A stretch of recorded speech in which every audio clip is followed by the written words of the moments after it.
Alam nyo ba na mula sa isang wild carp ang goldfish? Isang Crucian carp ang pinaniniwalaang ancestor ng mga goldfish. Kulay dark gray hanggang olive brown ang kulay ng Crucian carp. At dahil sa color mutation, kaya na-develop ng mga Chinese ang goldfish. Dahil sa selective breeding, nakapag-produce na rin ng iba't ibang color variation na malayo sa kulay gold na kulay ng mga goldfish.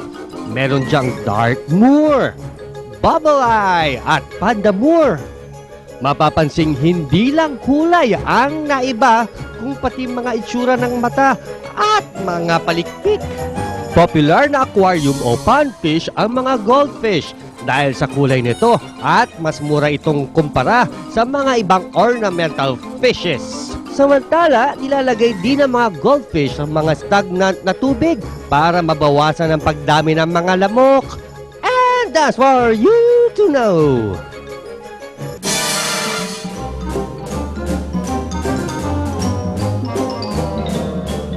Ang alaga ng kadiliman.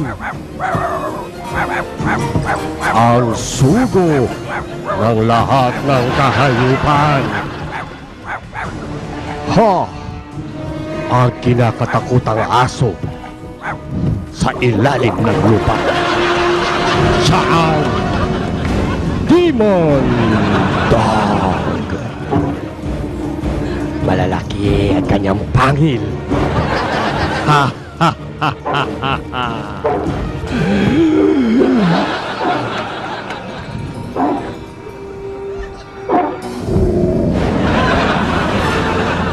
Demon Dog. Ano? Kamukha ko! Kamukha ko to ah. Oh? Aba? Aba? Aba? Oh, ikaw yung... Paano kaya ako nakakapasok sa loob na yan? Nandito naman ako sa lab. Paano ako nakapasok dyan? Uy, ginagaya niya yung towel ko. Ano yan, Master? Laruan ba yan? Laruan? Parang toy car lang yan, ah. Pwede bang hiramin to, Master? Ha? Pahiram naman. Huwag ka madamot.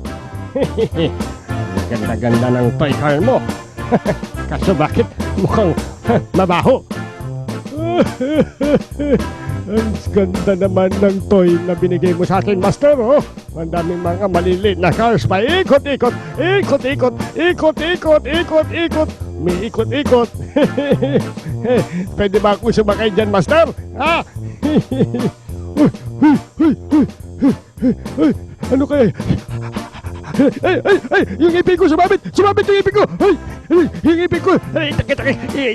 Sumabit yung ipin ko! Ay! Nakakatakot naman yung sasakyan na yan! Nako! Habulin natin! Baka kung ano pang gawin sa atin yun! Ay naku! Hinahabol ako! Hinahabol ako!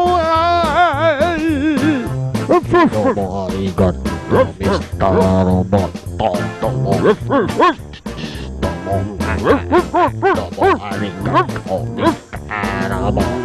Robot ako, robot ako, arigato, Mr. Robot, left, right, left, right, left, right, left, right, left, right. Itong bola ng bowling. Ito ang pag-practice mo sa football. Sukatin natin kung gano'ng kabigat. Ayun, oh. 15 pounds. 15 pounds. Ready ka na ba, doggy? Yan. Mag-practice ka na. Ready? And go! Sige na, go! Yan. Yan. Tulak mo! Tulak mo! Lumakas yung ulo ko sa mga. Napakagaling mo naman mag-exhibition. More! Yan. Itulak mo lang, itulak. Para lumakis ang iyong...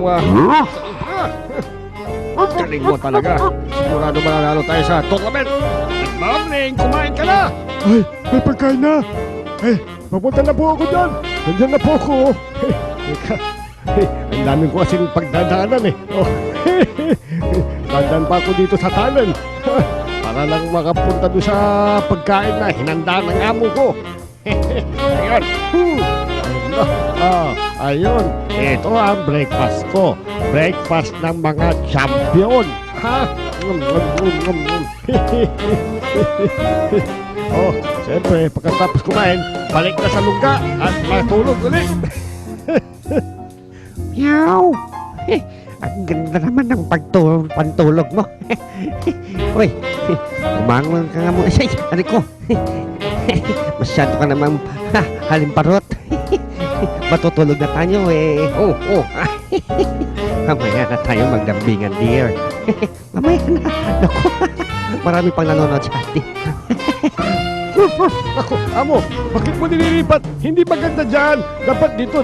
Tinawa, iuurong ko ng konti. Naku, ulitin ko nga. Hindi maganda itong pwesto ng upuan mo eh.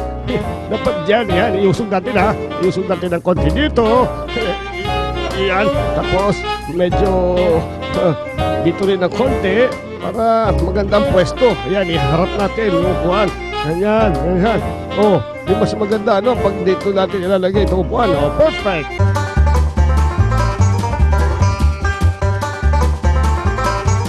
Masarap ng maligo. Oops! Bathtub ko to eh. Huy! Bakit ka nandyan? Kasi gusto ko kang maligo, tinan mo. Hup! Ang galing ano. Ha! Hindi lang sa pagbabalita, kundi sa pagtulong din.